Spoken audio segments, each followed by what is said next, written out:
All right, welcome. In one corner, we've got the classic, the unassuming, the heavyweight champion, the bar of soap. And in the other corner, the challenger, the fast, modern, quick-strike hand sanitizer. Today, we're going to dive deep into the molecular battle between these two titans of hygiene and figure out how they actually work.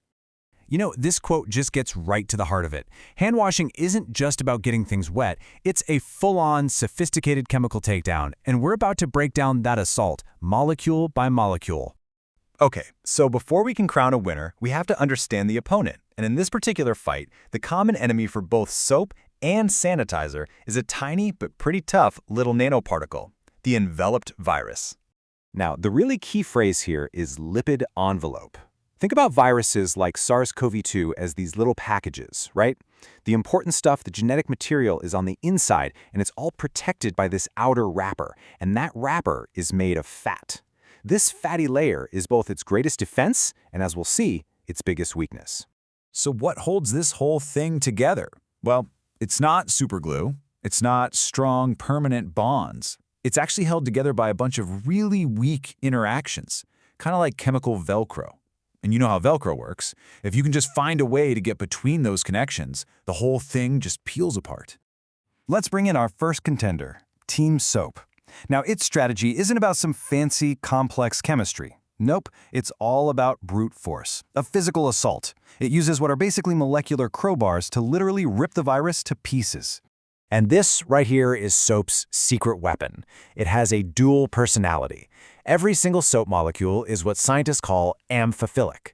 It's got a head that absolutely loves water and a tail that hates water but loves fat and oil. This split personality is exactly what makes it the perfect virus-destroying machine. So check out this attack plan. When you lather up, all those fat-loving soap tails are desperately trying to get away from the water. And what do they find?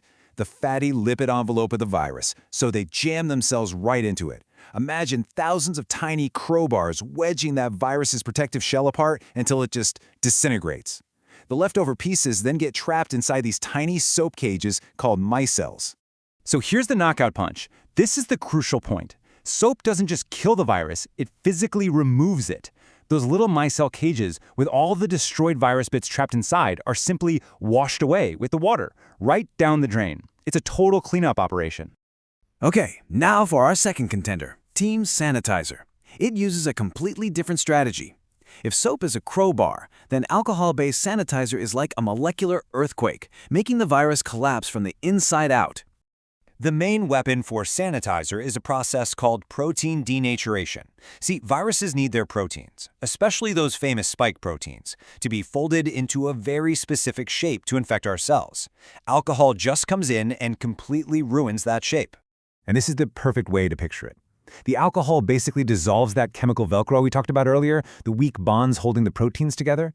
Without that structure, the proteins unfold, the whole viral membrane collapses, and the virus is just useless. It can't infect you anymore.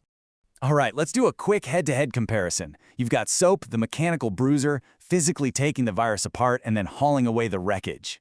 Then you've got sanitizer, the chemical specialist, that causes a structural collapse, killing the virus right where it sits. Two very different, but very effective strategies. But how do these different fighting styles hold up in the real world? I mean, it's one thing to work in a pristine lab, but what happens when you introduce the biggest wild card of them all? Actual, real-life dirty hands. And wow, the scorecard tells a really clear story. The moment your hands are greasy or oily or just have plain old dirt on them, sanitizer's effectiveness just plummets. Why? Because dirt and oil can literally act like a shield, protecting the viruses from the alcohol. Soap, on the other hand, it was born for this. It's designed to lift and remove all of it. It even works better on really tough viruses like norovirus that don't even have that fatty envelope. This brings us to a really big weakness for Team Sanitizer, what some people call the sterile dirt problem. Think about it. The alcohol might kill the germs, yeah?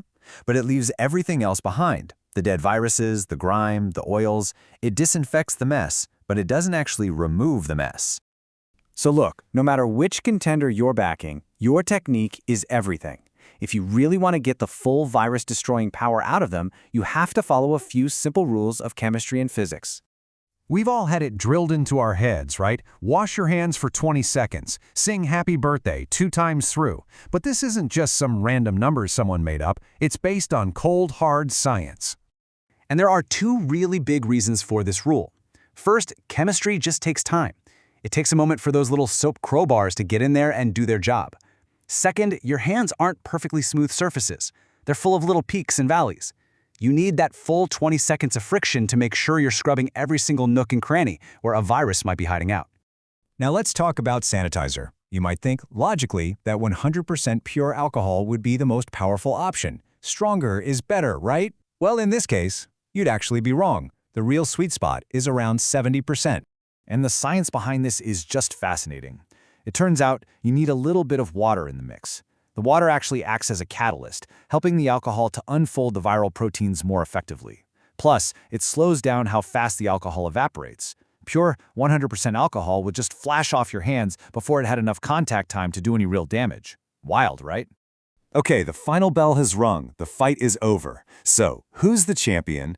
And maybe just as important, what do you need to do to take care of your hands, which are out there on the front lines of this battle every single day? And the winner by a technical knockout for all-around, everyday use is soap and water. Its ability to both kill and physically remove germs, dirt, and whatever else is on your hands is just unmatched. Now, don't get me wrong, sanitizer is still a fantastic tool. It's an essential backup for when you just can't get to a sink, but it's not a replacement.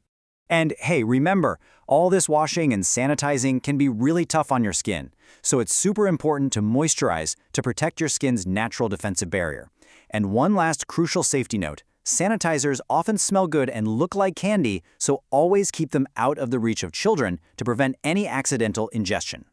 So, the next time you're standing at the sink or reaching for that little bottle, you'll know exactly what's going on, the molecular battle you're about to unleash.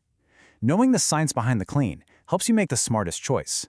Your hands are your #1 tool for staying healthy, so make sure you're always using the right tool for the job.